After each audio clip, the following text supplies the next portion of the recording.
3 bedrooms, 1 level with a great meadow view and gorgeous Saddle Lake Farms. Colleen and David Black, Keller Williams Realty. Call on Colleen.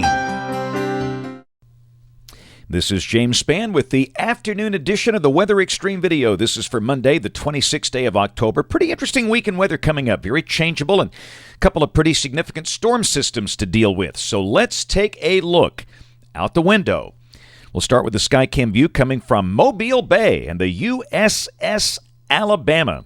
That's at 1 o'clock this afternoon. The sky cloudy down there. Hey, look at Chehaw. Starting to see some nice fall colors showing up. In fact, many folks have been up on the mountain, and they report that the colors are peaking up on top of the ridge and looking good on the way up as well. And from Coleman, still a bit of blue sky there. That's the Skycam at the water treatment plant just east of downtown Coleman. Well, there's the big picture. You can see that trough coming at us, convection all the way from near McAllen, Texas to St. Louis, and inevitably tomorrow's going to be a wet day.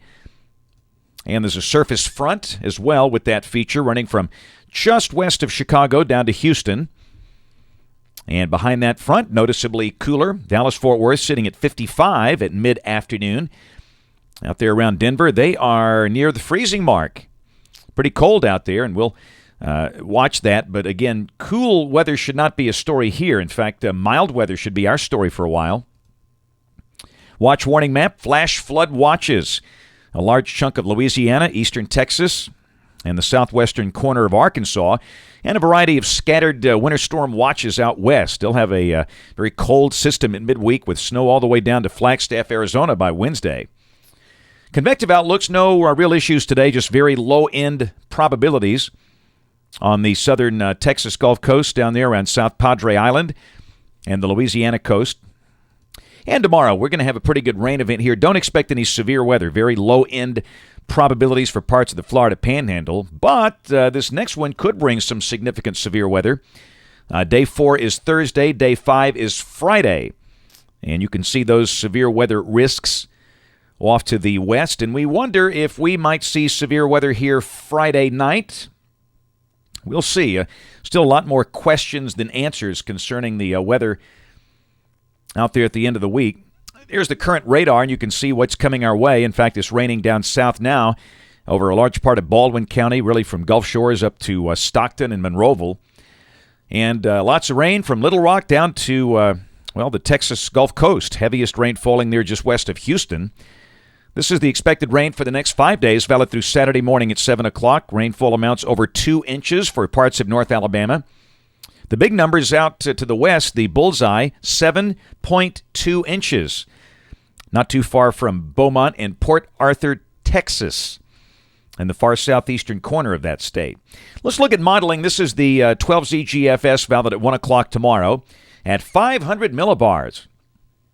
And you can see that strong vortmax off to the west, but a big chunk of that trough hangs back out west. But that thing is taken on a negative tilt. And again, if we were to see, a really unstable air mass, we'd be up there close to 80. It might be a severe weather day, but we believe that will not be the case. Looks like we'll be in the 60s all day tomorrow with clouds, rain, thunder, yes. But severe weather at this point does not look like it's going to be a big issue. Rainfall amounts of 1/2 to 1 inch seem likely.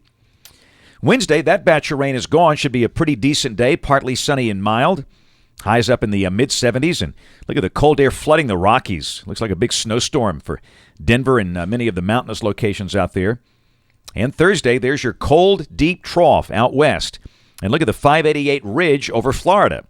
It's a battleground, and somebody's going to have some issues in between. And there's a look at the surface chart. The surface low on Thursday is north of Oklahoma City. And inevitably, we could see some severe weather with that feature over the eastern half of Texas and Oklahoma, maybe parts of Arkansas and Louisiana. And boy, Friday, that thing goes negative tilt. That is problematic for somebody if there is a decent amount of instability.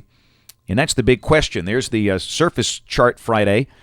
Surface low around Minneapolis, St. Paul, well under 1,000 millibars. Strong cold front all the way down to Houston. And it still looks like the main band of showers and storms will be in here Friday night into early Saturday morning. And again, this timing could be adjusted as the week goes on. You know that. And we'll have to watch for strong to severe storms. With time, the better dynamics will be lifting north of here. Hopefully that will prevent a big problem. And then Saturday, starting off the weekend, the rain is moving out early in the day, and we think the sky becomes partly sunny. And really, the cold air stays north of us. The upper air wind's not allowing it down here. That would be a day with a high probably in the low 70s. And Sunday looks great for the big race day out at the Talladega Super Speedway. A sunny sky with highs in the 70s. And no chance of rain. And a week from today looks dry. Let's dig deeper into November. What do you say? This is November 9th. Pretty nice trough over the east. Cold front passing through. Pretty cold air up north. And a couple of days later, the end of the forecast on the 11th. That looks cool and dry. Nothing out of the ordinary. But again, we caution you in this very active El Nino-enhanced jet stream pattern. There are going to be a lot of changes in coming days, and it's going to be hard to pinpoint those far in advance. That's it for the Weather Extreme video today. We'll have notes on the blog. The next video here by 7 o'clock tomorrow morning.